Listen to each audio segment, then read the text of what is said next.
Hello बच्चों, कैसे हो आप। आज हम दूसरा पाठ अन दयाळ वाचला ये पढ़ने वाले हैं। तो सबसे पहले आपको क्वेश्चन आया होगा, दयाळ यानी क्या। दयाळ यानी एक छोटा पक्षी, एक छोटा पंछी जिसे अंग्रेजी में रॉबिन कहते हैं। ये बहुत ही छोटा रहता है, काला ग्रे कलर का ये पंछी रहता है। ये पंछी गार्डन, जंगल या खेत में पाया जाता है। वैसे हमारे आजू बाजू के पेड़ पर भी ये पंछी आता है। इस पंछी की खास बात यह है बच्चों कि ये पंछी बहुत ही मधुर गाता है, बहुत ही अच्छा इसका आवाज़ है। तो इस पंछी की ये कथा है जो आज हम पढ़ने वाले हैं। तो लेट्स स्टार्ट द लेसन। दुपारी 3चा सुमार, यानी दोपहर के 3 बजने वाले थे। रस्त्यावर वर्दळ नव्हती। वर्दळ वर्दळ यानी भीड़। रास्ते पे कोई भीड़ वगैरह नहीं थी। मी स्कूटरवरून दवाखान्याकडे निघालो होतो। ये जो लेखक है वो अपनी स्कूटर से दवाखाना यानी क्लिनिक के तरफ या हॉस्पिटल के तरफ निकले थे। मला ओलांडून एक स्कूटर भरधाव वेगाने पुढे गेली। तो ये जब रास्ते से जा रहे थे तभी एक स्कूटर पीछे से आई और इन्हें ओवरटेक करके स्पीड से आगे चली गई। त्यावेळी रस्त्याच्या डाव्या बाजूने एक दयाळ पक्षी उड़त आला आणि नेमका त्या स्कूटरला धडकला। जब लेखक के पीछे से वो स्कूटर आई थी और फास्ट जा रही थी, तभी रास्ते से लेफ्ट साइड से एक पंछी उड़ के आया और वो उस स्कूटर से टकराया। तापलेल्या डांबरी रस्त्यावर मधोमध क्षणात कोसळला और जैसे ही वो पंछी स्कूटर से टकराया वो रास्ते पे गिर गया। और रास्ता डांबर का था, इसलिए वो दोपहर के समय बहुत तपा हुआ था, गरम रास्ता था, उस पे वो पंछी बेचारा गिर गया। मला वाटले खेळ खलास, यानी लेखक को ऐसे लगा कि अभी ये पंछी मर गया है, ये अभी जिंदा नहीं रह सकता। इतनी जोर से ये टकराया था कि और उतनी ही जोर से वो रास्ते पे गिरा था, इसलिए लेखक को ऐसे लगा कि अभी ये मर गया होगा। मी थांबलो। मी समोर पाहिले, दयाळ निपचित पडलेला होता। लेखक वहाँ पे रुक गए और उन्होंने देखा कि वो दयाळ पंछी जो था वो बिना हिले डुले शांति से ऐसे पड़ा हुआ था। ऐसे लग रहा था जैसे कि इसकी जान चली गई हो। शेजारच्याच बस थांब्यावरील काही माणसे रस्त्यावर पडलेल्या दयाळ पक्षाकडे त्रयस्थपणे पाहत उभी होती। वहाँ पे पास में ही बस स्टॉप था जहाँ पे लोग खड़े हुए थे। वो सब उस पंछी की तरफ देखने लगे। वो सब उस पंछी की तरफ निष्क्रियता से देखने लगे, यानी उन्हें कुछ उसका लेना देना नहीं था। उन्हें ना उसे हेल्प करनी थी, ना उसकी कुछ केयर थी। वो सिर्फ उसे ऐसे ही देख रहे थे। त्या माणसांची आणि माझीही थंड अलिप्तता पाहून मला स्वतःची शरम वाटली। उन लोगों की और मेरी खुद की उस पंछी के एक्सीडेंट पे जो रिएक्शन था, जिसे हम इग्नोर कर रहे थे, ये सब देख के मुझे खुद की शर्म आने लगी। ऐसे लेखक यहाँ पे बोलते हैं। आणखी काही दयाळ रस्त्यावर उतरले होते और कुछ पंछी रास्ते पे आए थे। 3 कावड़े तारेवर बसले होते।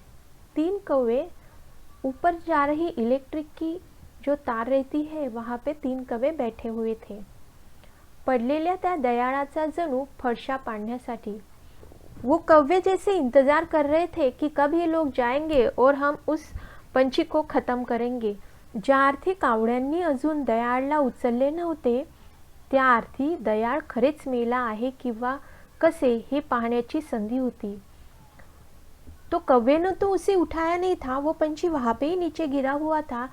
इसलिए मुझे ऐसे लगा कि ये तो अपॉर्चुनिटी है कि मैं जल्दी से जाके उस पंछी को देखूं कि उसे क्या हुआ है, वो मर गया है, जिंदा है, उसे क्या चोट आई है, ये मैं जाके देखूं, ऐसे लेखक को लगा. मी दयाळजवळ गेलो व त्याला हातात घेतले आणि अहो काय आश्चर्य, दयाळने हळूच चोच हलवली. लेखक उस पक्षी के पास गए और उन्होंने उसे हल्के से अपने हाथ में लिया और क्या वो एकदम सरप्राइज हो गए क्योंकि वो पंछी ने उसकी चोच हिलाई थी. मी त्याला रुमालात गुंडाळून माझ्या स्कूटरच्या डिक्कीत ठेवले आणि दवाखान्यात घेऊन आलो. फिर उन्होंने उसे अपने रुमाल में पैक लपेट लिया और उसे स्कूटर की डिक्की में रख के वो उसे हॉस्पिटल ले आए. त्याला चोचीतून औषध पाजले आणि एक छिद्र असलेल्या हवेशीर पुठ्ठ्याच्या डब्यात ठेवले. फिर उसे औषध पिलाया और एक पुट्ठा का जो डब्बा है उसको एक छेद करके उसमें वो पंछी को रख दिया ताकि वो सांस ले सके. सुमारे 2 तासांनी माझे काम संपले.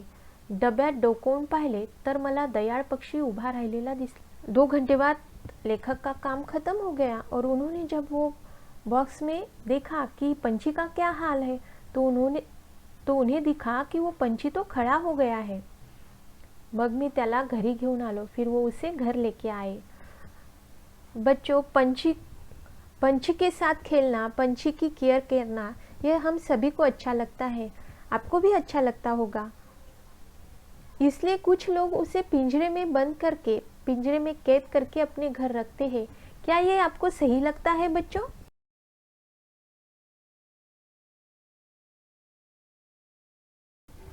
चलो आगे का लेसन पढ़ते हैं. रात्री त्याला ग्लुकोजचे पाणी पाजले आणि फळांचा गर खाऊ घातला. रात को उसे ग्लूकोज दिया और उसे थोड़े से फ्रूट्स दिए. रात्रभर दयाळला छिद्रे पडलेल्या डब्यात एका सुरक्षित जागे ठेवले. रातभर उस पंछी को उस पुट्ठे के डब्बे में एक सुरक्षित जागे यानी सेफ जगह पे, जहाँ पे कोई बिल्ली या दूसरा कोई पंछी जानवर आके उसे हार्म ना पहुंचाए, इसलिए एक अच्छी जगह पे उन्होंने उसे रख दिया. सकाळी माझी चाहूल लागताच डब्यातून दयाळच्या पंखाचा फडफडाटाचा आवाज कानावर आला. सवेरे जब लेखक उसके पास जा रहे थे तो उसे लेखक की आहट सुनाई दी. तो वो डब्बे में अपने पंख फड़फड़ाने लगा और ये आवाज़ लेखक के कान तक पहुंची. तो आवाज़ ऐकून मला किती बरे वाटले म्हणून सांगू. लेखक को वो आवाज़ सुन के इतना अच्छा लगा, बहुत ही वो खुश हो गए. खरे तर दयाळला निसर्गाने मधुर आवाज़ाची देणगी बहाल केली आहे. मैंने आपको पहले ही बताया था बच्चों कि दयाळ पंछी बहुत ही सुंदर गाता है. तो लेखक को भी ऐसे लगा कि दयाळ को तो प्रकृति ने बहुत ही सुंदर आवाज़ दी है, पण काल दुपारपासून दयाळ पक्षाने एकही लकीर गायली नव्हती. पर जब से एक्सीडेंट हुआ था तब से उसने एक भी आवाज़ नहीं निकाली थी, कुछ भी नहीं गाया था. दयाळला हातात घेतल्यावर मला त्याची पंखामध्ये ताकद असल्याची खात्री झाली. जब लेखक ने उसे अपने हाथ में लिया तब उनके ध्यान में आ गया कि अब इसके पंखों में ताकद आ गई है, अब ये उड़ सकता है. दयाळच्या काळ्या जांभळ्या पंखावर तेज आले होते. उसके पंख देखकर उन्हें जैसे उसमें एक चमक आ गई थी, उसमें एनर्जी दिख रही थी. पांढरे पोट स्वच्छ दिसत होते, डोळ्यात चमक होती, उसके आँखों में एनर्जी थी, अजीब सी चमक थी. तो मान हालून कानोसा घेत होता. वो अपनी गर्दन हिला के अंदाज ले रहा था कि उसे उड़ते आता है या नहीं. तो उड़ून जायला तैयार होता. वो अब उड़ जाने के लिए तैयार था, यानी उसकी तबीयत अब बहुत ही अच्छी हो गई थी. मी दयाळला अलगद ओंजळीत धरून गच्चीवर आणले. उन्होंने उसे अपने हाथ में लिया. जो कि पंछी बहुत छोटा रहता है वो, इसलिए उन्होंने उसे अपने हाथों में पकड़कर उसे अपने हाथों में पकड़कर ऊपर गच्ची पर टेरेस पर वो ले आए.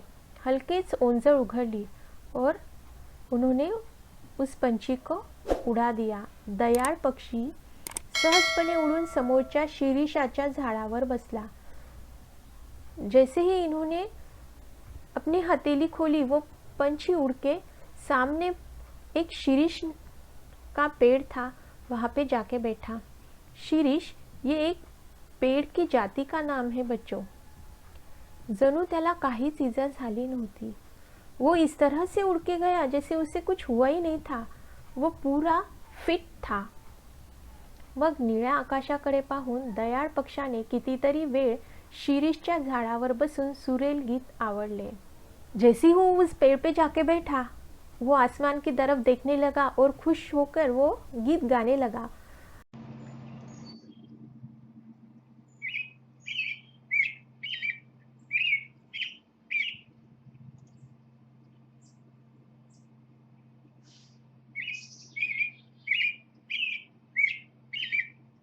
किसी की सेवा करने से मुझे इतना आनंद हुआ, यानी ये जैसे मेरे लिए एक बख्शिश था. जैसे हमें कुछ बख्शिश मिलता है, कुछ पारितोषिक मिलता है तो हम कैसे खुश हो जाते हैं, वैसा ही आनंद लेखक को उसकी सेवा करके मिला. और लेखक कहते हैं कि ऐसा आनंद तो शायद किसी को मिला होगा जैसा मुझे उस पंछी की देखभाल करके मिला था.